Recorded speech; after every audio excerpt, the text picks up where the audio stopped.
বিভিন্ন ধরনের গান, ছোট গল্প, বড় গল্প, কবিতা ইত্যাদি নিয়ে আমাদের এই বিশেষ নিবেদন।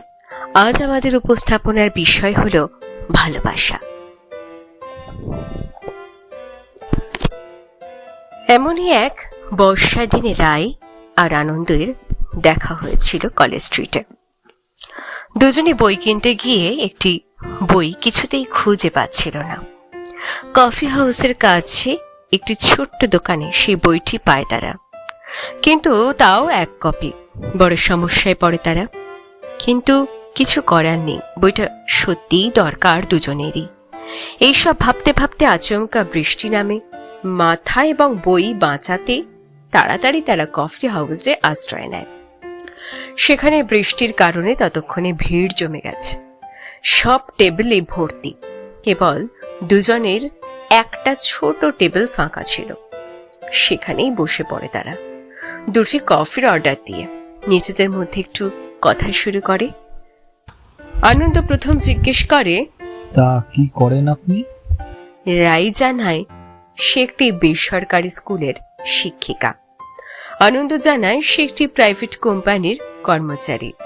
রাই মনে মনে ভাবে, এই মানুষটির এমন একটি বইয়ের কি দরকার? সে তো এই বিষয়ের কিছুই জানে না। কিন্তু আনন্দ রাইয়ের মনের কথা আঁচ করে বলে, তার মা ছিলেন একটি নামকরা স্কুলের শিক্ষিকা।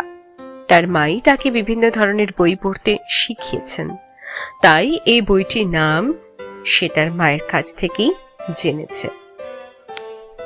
এরই মধ্যে কফি এসে যায়। দুজনে কফি শেষ করে দাম মিটিয়ে ঠিক করে রাই আগে বইটি পড়বে। পড়া হয়ে গেলেই সে আনন্দকে বইটি দিয়ে দেবে পড়বার জন্য। এরপর যে যার বাড়ির উদ্দেশ্যে রওনা হয়। বেশ কিছুদিন পরের ঘটনা। রাই আনন্দকে ফোনে বলে তার বইটি পড়া শেষ হয়ে গেছে। আনন্দ চাইলে সেই সপ্তাহের রবিবার তারা দেখা করবে এবং বইটি দিয়ে দেবে। আনন্দ রাজি হয়ে যায়। রবিবার রাই একটি লাল রঙের সুন্দর নকশা করা সুতির শাড়ি পরে গঙ্গার ধারে অপেক্ষা করতে থাকে আনন্দের জন্য। আনন্দ রাইকে দেখে অভিভূত হয়ে পড়ে, তার দিকে তাকিয়েই থাকে। রাইকে আনন্দর পছন্দ হয়, কিন্তু মুখে সে কিছু বলে না। তারা মাটির ভাঁড়ে চা খায়, কাজ কেমন চলছে সে বিষয়ে কথা বলে। সন্ধে ঘনিয়ে আসছে দেখে আস্তে আস্তে উঠে নিজেদের গন্তব্যে পা বাড়ায়। এরই মধ্যে দরকারে বা অদরকারে প্রায় আনন্দ রাইয়ের সঙ্গে দেখা করেছে। রাই খুব খোলামেলা কথা বলা প্রাণোচ্ছল একটি মেয়ে, আর আনন্দ সেরকমই চুপচাপ কম কথা বলা একটি ছেলে। একদিন আনন্দ রাইকে কফি হাউসে ডেকে পাঠায়, যেখানে তাদের প্রথম দেখা হয়েছিল, কথা হয়েছিল। ঠিক সেখানে নীল আর সবুজের কম্বিনেশনে একটি হালকা সুতির শাড়িতে নিজেকে সাজিয়েছিল সেদিন রাই।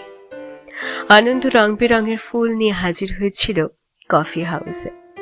সে ছোট্ট, কেবল দুজন বসতে পারে তেমনই টেবিল পেয়েছিল সেদিনও তারা। বাইরে প্রচন্ড বৃষ্টি হচ্ছিল। কফির অর্ডার দিয়ে আনন্দ হঠাৎ রাইয়ের হাতটা ধরে তাকে বলে, ভালোবাসি তোমায়। রাই লজ্জায় মুখ ঢাকে। ততক্ষণে কফি এসে যায়। ভালোবাসার হাওয়ায় দুজন মানুষ দুলতে থাকে। সেদিন থেকে তারা একে অপরকে ভালোবাসায় আষ্টে পৃষ্ঠে জড়িয়ে আছে। বৃষ্টির দিনগুলো বোধ হয় এমনই ভালোবাসার দিনের, যার জল সারা জীবন মানুষকে বাঁচিয়ে রাখে ভালোবাসায়। এতক্ষণ শুনছিলেন ভালোবাসা। কেমন লাগলো জানাতে ভুলবেন না। সকলে ভালো থাকবেন, সুস্থ থাকবেন, আনন্দ থাকবেন। নমস্কার।